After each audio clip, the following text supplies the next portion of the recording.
10월 8일 목요일 새벽 묵상입니다. 하나님의 말씀은 예레미야 44장 11절에서 19절까지의 말씀입니다.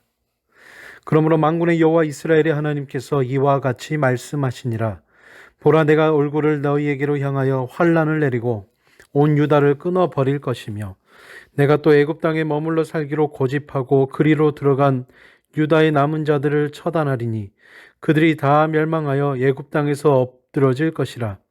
그들이 칼과 기근에 망하되 낮은 자로부터 높은 자까지 칼과 기근에 죽어서 저주와 놀램과 조롱과 수치의 대상이 되리라. 내가 예루살렘을 벌한 것 같이 애굽 땅에 사는 자들을 칼과 기근과 전염병으로 벌하리니, 애굽 땅에 들어가서 거기에 머물러 살려는 유다의 남은 자 중에 피하거나 살아남아 소원대로 돌아와서 살고자 하여 유다 땅에 돌아올 자가 없을 것이라. 도망치는 자들 외에는 돌아올 자가 없으리라 하셨느니라. 그리하여 자기 아내들이 다른 신들에게 분향하는 줄을 아는 모든 남자와 곁에 섰던 모든 여인 곧 애굽 땅 바드로스에 사는 모든 백성의 큰 무리가 예레미야에게 대답하여 이르되, 내가 여호와 이름으로 우리에게 하는 말을 우리가 듣지 아니하고 우리 입에서 낸 모든 말을 반드시 실행하여 우리가 본래 하던 것 곧 우리와 우리 선조와 우리 왕들과 우리 고관들이 유다 성읍들과 예루살렘 거리에서 하던 대로 하늘의 여왕에게 분향하고 그 앞에 전제를 드리리라. 그때에는 우리가 먹을 것이 풍부하며 복을 받고 재난을 당하지 아니하였더니, 우리가 하늘의 여왕에게 분향하고 그 앞에 전제 드리던 것을 패한 후부터는 모든 것이 궁핍하고 칼과 기근의 멸망을 당하였느니라 하며, 여인들은 이르되, 우리가 하늘의 여왕에게 분향하고 그 앞에 전제를 드릴 때에 어찌 우리 남편의 허락이 없이 그의 형상과 같은 과자를 만들어 놓고 전제를 드렸느냐 하는지라. 아멘. 말씀에서 멀어져서 우상을 섬기게 되면 그냥 다른 종교를 섬기는 것 정도가 아니라는 것을 우리는 본문을 통해 보게 됩니다. 그 사람의 현실 인식이 왜곡되고 세상의 거짓된 기준이나 사람의 말에 속아 헛된 열심을 내고 헛된 복을 추구하며 사는 경우가 참 많이 있습니다. 오늘 애굽에 간 유다 백성의 모습이 바로 그렇습니다. 오늘 말씀 11절에 12절에 보게 되면 하나님은 온 유다 백성을 멸망시키겠다고 말씀하시며 애굽을 의지하기로 고집하는 이 백성을 칼과 기근에 망하게 하시겠다고 말씀합니다. 하나님은 계속해서 말씀하시고 끝까지 말씀하시는 분이십니다. 그리고 동시에 그 말씀대로 반드시 이루시는 분이심을 우리는 잘 알아야 합니다.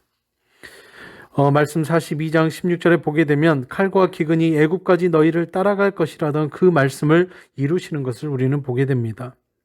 신실하신 하나님은 반드시 말씀대로 구원하시고 말씀대로 심판하시는 분이심을 우리는 알아야 합니다. 예루살렘을 벌하셨던 칼과 기근과 전염병으로 애굽을 의지하는 자들을 벌하십니다. 오늘 말씀 13절에서 14절에 그때에 도망치는 자들 외에는 돌아올 자가 없을 것이다 라고 선포하십니다. 우리가 잘 아는 요셉이 애굽에서 노예 생활을 할 때 보디발의 아내가 그를 유혹하는 것을 우리는 잘 알고 있습니다.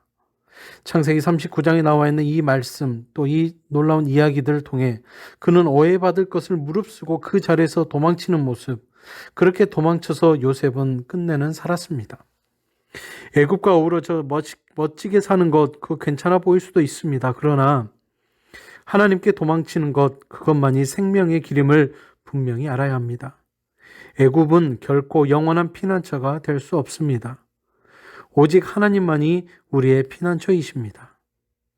예레미야를 통해 선포된 이 말씀을 듣고 백성은 또 항의하기 시작합니다.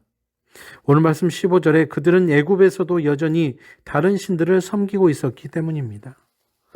우상을 숭배하는 우상 숭배자의 특징은 바로 말씀을 거절하는 것입니다.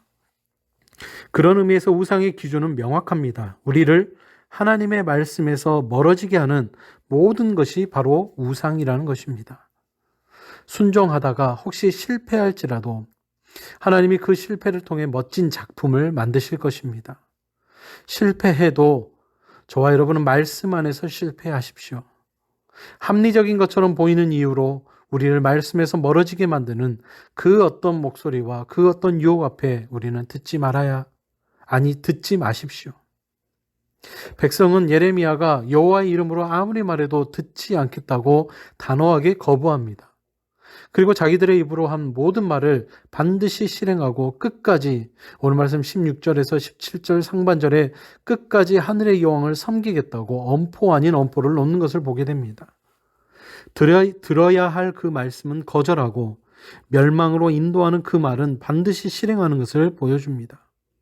우상 숭배의 본질은 바로 스스로 하나님이 되려는 것입니다. 하나님보다 내 자신, 자기가 옳기 때문에 반드시 자기 말대로 하겠다는 그 고집, 바로 그 옹졸한 고집이 바로 성경이 말하는 죄의 본질입니다. 그들은 하늘의 여왕에게 제사하고 술을 바칠 때에는 잘 살았는데 그것을 제대로 못한 다음부터 소위 세상 말로 재수가 없었다고 말합니다. 오늘 말씀 17절 하반절에서 19절에 보게 되면 여인들도 우리가 남편 모르게 하늘 여왕을 섬겼겠느냐며 예레미야에게 막 따지는 모습을 보게 됩니다. 다수의 의견이니까, 많은 의견이니까 무조건 옳다고 믿는 것입니다. 전혀 그렇지 않은데도 그것이 마치 진실인 것처럼 믿어버리는 것입니다. 스스로 하나님이 되고자 말씀에서 멀어진 결과 현실을 왜곡하면서 믿지 말아야 할 것을 믿는 것을 우리는 보게 됩니다. 헛되이 우상을 예배하고 헛된 열심으로 살아가는 그 모습, 그렇게 사는 길이 복된 길이라고 생각이 들지만 그 끝은 멸망이라는 것을 분명하게 성경은 우리에게 말씀합니다. 역사적으로 볼 때도 하나님의 말씀을 따르는 사람들은 거의 늘 소수였습니다. 그리고 그 적은 사람, 적은 이 남은 자들, 그 자들을 통해 하나님은 구원의 역사를 이루어 오셨음을 우리는 말씀을 통해 깨달아야 할 것입니다. 오늘 한날을 살아가며 우리가 바로 그 남은 자들로서 우리가 세상 가운데, 유혹 가운데, 우상 가운데 속지 않는 그러한 삶을 살아갈 수 있는 저와 여러분 되시기를, 또한 그러한 끝까지 진리 안에 머물 수 있는 저와 여러분 되시기를 주님의 이름으로 축복합니다.